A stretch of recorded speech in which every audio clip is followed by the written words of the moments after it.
There's another version of Cura out. It doesn't feel like 2 minutes, but apparently it's been 3 months. Anyway, there's stuff worth seeing in this one, especially if you have a multi-material capable printer, so let's have a look. This video is sponsored by PCBWay, more about that later on. Before we get into the main topic of the video, there's a few other bits you need to know about, especially if you have a relatively modern printer. There's a ton of new print profiles added, including Neptune 3 Pro Plus and Max. The Sovol ones are now more inclusive, with most models now available. There's an official FL Sun V400 profile, and quite a few more. Those are just the ones that I use. There's also a few other quality of life fixes, like minimum layer time temperature setting here, which appears to have been implemented as small layer printing temperature. I think this is when you're printing fast and raising the temperature to increase throughput, but of course once you get to a minimum layer time layer, you are slowing down, so you want to lower that temperature to avoid burning the filament. Also, there's some changes to saving profiles. You get a compare window now where you have a bit more control over saving as new or overwriting. But the big change in this release is all around multi-material printing. The new feature is something that Cura has called interlocking structure. The problem it's meant to solve is material adhesion. If you print TPU next to PLA, it will work sometimes, but it almost certainly won't have any actual strength. It's material dependent, but for example, PETG and PLA don't really stick that well together, and TPU and PLA don't really either, as you can see here. Interlock solves this by making these shapes you can see here between the two parts, but even better, it swaps direction and goes the other way on every few layers to create a kind of weaved pattern.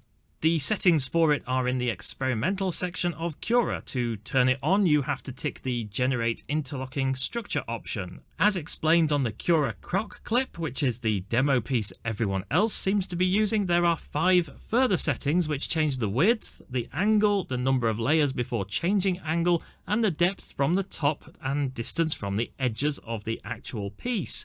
This is measured in cells. What are cells, I hear you ask? Well, are you sure you want to know?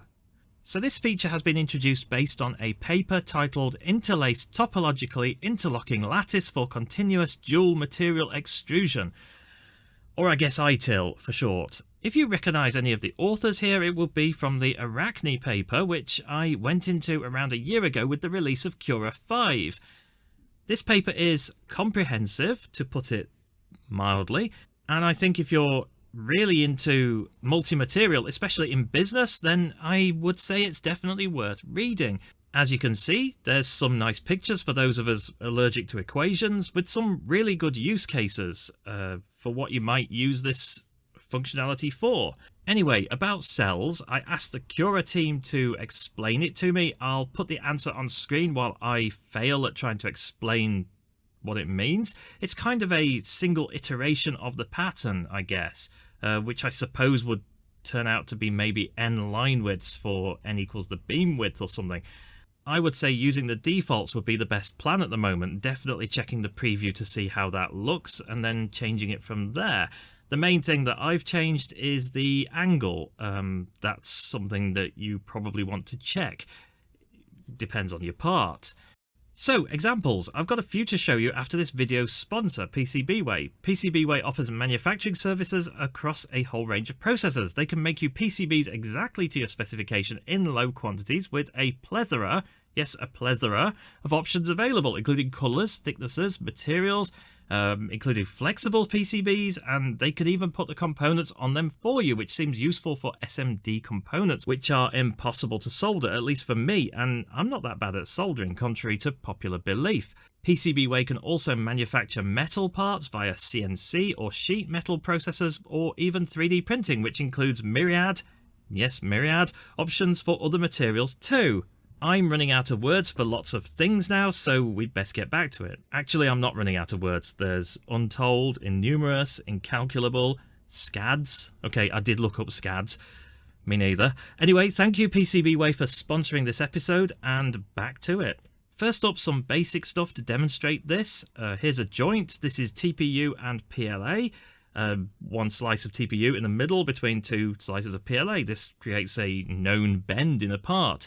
So it could be quite a common use case, and I'm going to be using PLA and TPU to show all of this stuff off because those are materials that really do not like to stick to each other. You can see here that it meshes pretty well. Here's another one with holes in for me to try and break. And of course I've printed the same test part in older Cura without the interlocking, but I really didn't need to try and break that because it came apart when I was trying to get it off the bed. So you don't get any strength normally with TPU. In terms of practical applications, when I reviewed the printer that I'm using about a year ago, it's the Sovol SV04 IDEX, I designed a hammer to show off the multi-material ability. This used TPU for the hitty part and plastic for the handle part, but I had to design a way to hold the TPU part in place because obviously it wouldn't stick otherwise. I made another hammer for this episode. I would say that my hammer designing skills are improving. I don't think so. This time without any kind of joint between the TPU parts and the PLA parts, especially it could be a problem with the bottom here where I've put a little rounded bit of TPU. And I let Cura do the work for me of creating that interface. And you can see it's generated these patterns as you would expect.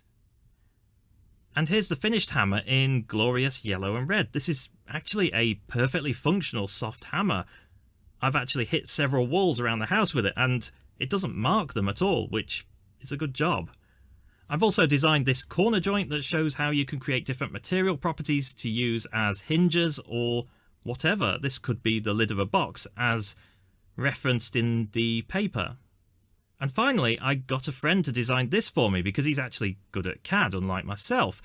This looks really cool, but it also shows how you can use this interlocking functionality for a range of interfacing shapes, not just on straight edges like I have done in my designs.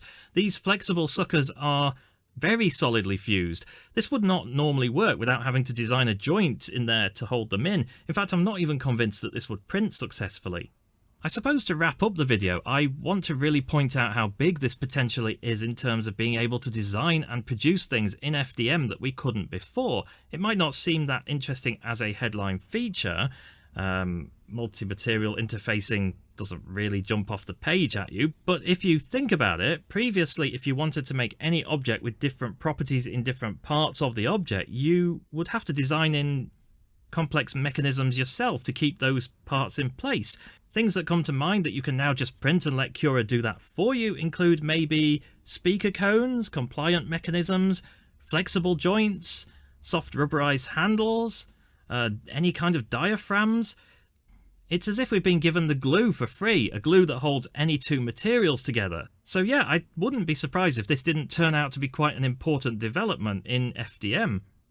Anyway, if you happen to be in the privileged group of people who has access to multicolour printers, then give this a go. I think you'll quite like it. Otherwise, let me know what you think. I will see you next time. Thank you for watching.